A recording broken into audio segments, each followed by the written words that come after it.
대장암 투병 중. 개그맨 김영철, 근황 소식 전해지자 모두 오열했다. 개그맨 김영철 씨, 49가 대장암 투병 중인 자신의 누나를 위한 마음을 드러내며 감동을 안겼습니다. 3일 방송된 SBS 파워 FM 김영철의 파워 FM에서는 대장암으로 고통받는 어머니와 함께 아픔을 겪는 청취자의 이야기가 소개되었습니다. 김영철 씨는 2021년 12월 27일, 잊을 수 없는 날입니다.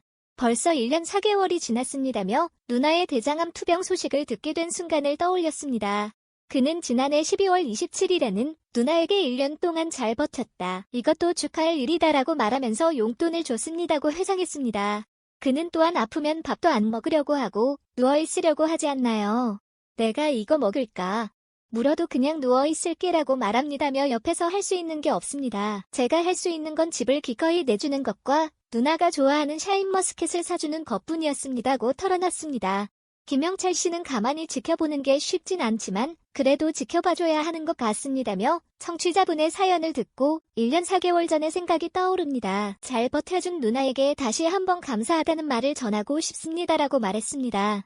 앞서 김영철 씨는 지난해 3월 자신의 에세이 울다가 웃었다 출간 기념 기자간담회에서 누나의 대장암 투병 소식을 처음 알린 적이 있었습니다. 당시 그는 책을 쓰고 있을 때 누나로부터 전화가 왔습니다.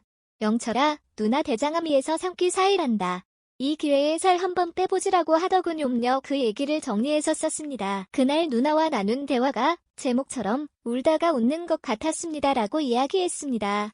김영철이 운전하지 않는 이유 코미디언 김영철이 7년 전 교통사고 이후 운전을 하지 않는다고 밝혔습니다. 5일 SBS 파워 FM 김영철의 파워 FM에서 DJ 김영철은 장선희 기자와 함께 알고 싶어요 코너를 진행했습니다.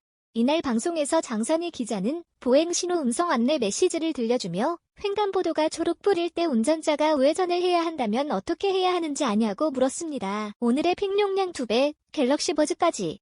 갤럭시 23 사전 예약 역대급 사은품 혜택 총정리, 출시일, 색상, 가격. 이에 김영철은 제가 2015년 교통사고 이후로 운전을 안 한다. 차를 누나에게 드렸다. 잘 모르겠다고 답하며 난감해했습니다. 장선희 기자는 아마 보행자가 있는지 없는지 살피고 우회전을 했을 것이라고 추측했고 이어 왜냐면 우리나라는 직진, 좌회전 신호등은 있지만 우회전은 비보이기 때문이라고 설명했습니다. 장 기자는 이어서 보행자 입장에서는 초록불 신호를 기다리는데 우회전하려는 차량이 있어서 마음 편하게 횡단보도를 건너기가 어려울 수밖에 없습니다. 그러나 오는 12일부터 시행될 개정안에 따라 차량은 일시정지 의무가 더욱 강화됩니다라며 설명했습니다. 한편 김영철은 2015년 11월 포항으로 이동하던 중 교통사고를 당해 새끼손가락 골절 상처와 뇌출혈 등 큰 부상을 입은 적이 있습니다. 당시 김영철은 나 혼자 산다라는 예능 프로그램에서 피멍이 가득한 상태로 출연해 안타까움을 자아내기도 했습니다. 사고 차량은 상당 부분 파손되어 충격을 주었으나 김영철은 안전벨트를 착용하고 있어 큰 부상은 피했다는 것으로 알려졌습니다. 그리고 김영철은 이후에 출간된 에세이 울다가 웃었다에서 고등학교 시절 형이 교통사고로 사망한 일화를 고백하기도 했습니다.